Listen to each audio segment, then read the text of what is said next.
Assalamualaikum guys, it's me Dr. Halima. In my previous video I have discussed about what is frozen shoulder and how to diagnose it.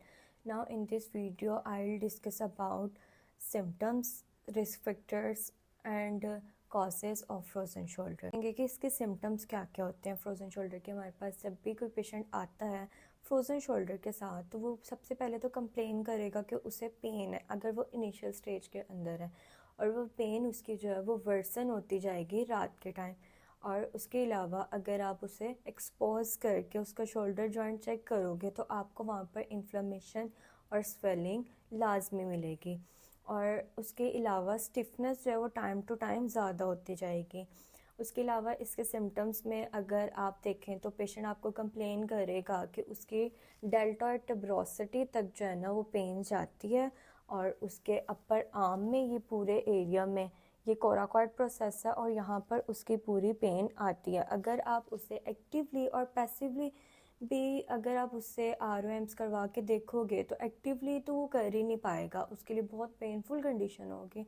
और passively भी अगर आप उससे कहेंगे कि external rotation perform करे या फ्लेक्शन करे या इंटरनल रोटेशन करे तो वो सारी उसकी लिमिटेड और पेनफुल होंगी।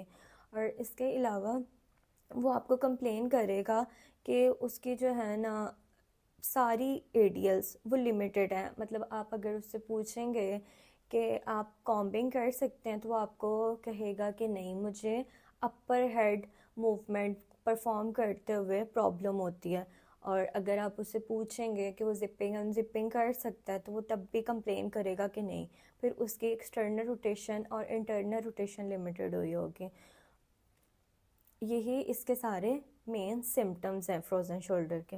अब हम इसके कॉजेज़ के बारे में डिस्कस करेंगे। अगर आप इसके कॉजेज़ के बारे में देखें तो हम सबसे पहले शोल्डर रिलेटेड कॉजेज़ को डिस्कस करते हैं कि शोल्डर रिलेटेड फ्रोज़न शोल्डर के कॉजेज़ क्या क्या हो सकते हैं।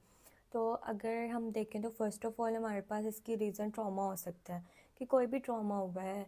लाइक अगर किसी की मोटर व्हीकल कोलिजन हो गई है तो वो टकरा के अगर अपने शोल्डर के ऊपर ही गिर गया है तो उसका शोल्डर के ऊपर वेट आ गया है और उसका उस वक्त का शोल्डर का फ्रैक्चर भी हो सकता है, उसकी कॉलर बोन का फ्रैक्चर भी हो सकता है, क्लेविकल का फ्रैक्चर भी हो सकता है।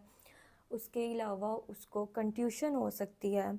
उसके अलावा वहाँ पर बुर्साइटिस हो सकता है। ये सब जो है ना ये ट्रॉमा रिलेटेड कंडीशन है। इसकी वजह से जो है शोल्डर पे प्रेशर आता है और वहाँ पर इन्फ्लेमेशन होती है और मूवमेंट पेन की वजह से लिमिटेड होना स्टार्ट हो जाती है। वहाँ पर पेशेंट जो है वो पेन की वजह से, डर की वजह से उसको मूव ही नहीं करता अपने जॉइंट को, तो वो आहिस्ता आहिस्ता स्टिफ होता है और फ्रोज़न शोल्डर की तरफ मूव कर जाता है। इस तरह ये ट्रॉमा रिलेटेड कंडीशन जो है ना वो फ्रोज़न शोल्डर की कॉज हो सकती है। अगर हम सेकेंडली बात करें तो हमारे पास रोटेटर कफ की इंजरी हो सकती है। लाइक अगर किसी को रोटेटर कफ मसल, उसमें हमारे पास 4 मसल्स आते हैं, सर्ट्स जिन्हें कहते हैं, supraspinatus, infraspinatus, teres minor and subscapularis. अगर इनमें से किसी मसल की इंजरी हो गई है तो जब इन मसल की इंजरी हो जाती है तो हम क्या करते हैं, उस मसल को डिसयूज़ कर देते हैं पेन की वजह से।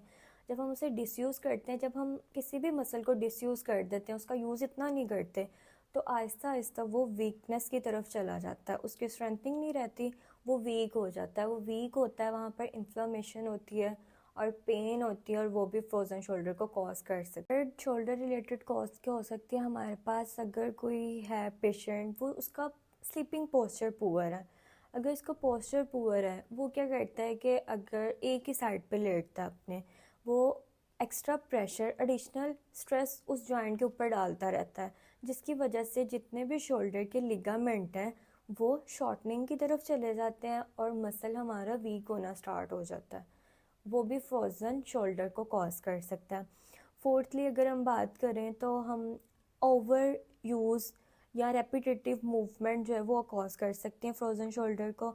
जैसे अगर हम एक ही मूवमेंट बार बार परफॉर्म करते जा रहे हैं, हम उस जॉइंट के ऊपर एक्स्ट्रा लोड डाल रहे हैं, उसकी वजह से क्या होता है, जब हम हाइपर यूज़ करते हैं उसको तो वहाँ पर बुर्साइटिस हो जाता है। बुर्साइटिस का मतलब कि हमारा जो शोल्डर का बुर्सा है उसकी इन्फ्लेमेशन होती है, वो स्टिफनेस की तरफ जाता है, पेन होती है उसकी वजह से, और हम उस मूवमेंट को आहिस्ता आहिस्ता लिमिटेड कर देते हैं। फिर वो मूवमेंट लिमिटेड होती है और उस मूवमेंट में शोल्डर फ्रोज होना स्टार्ट हो जाता है। ये इसकी मेन शोल्डर रिलेटेड कॉजेज़ हो सकती हैं सारी, जो फ्रोज़न शोल्डर को कॉज कर सकती हैं। सो आज हमने सारी शोल्डर रिलेटेड कॉजेज़ जो हैं वो डिस्कस की हैं, जो कि फ्रोज़न शोल्डर को लीड कर सकती हैं। नेक्स्ट हम इसके ट्रीटमेंट प्रोटोकॉल के बारे में डिस्कस करेंगे। I hope you find this video helpful. Thank you.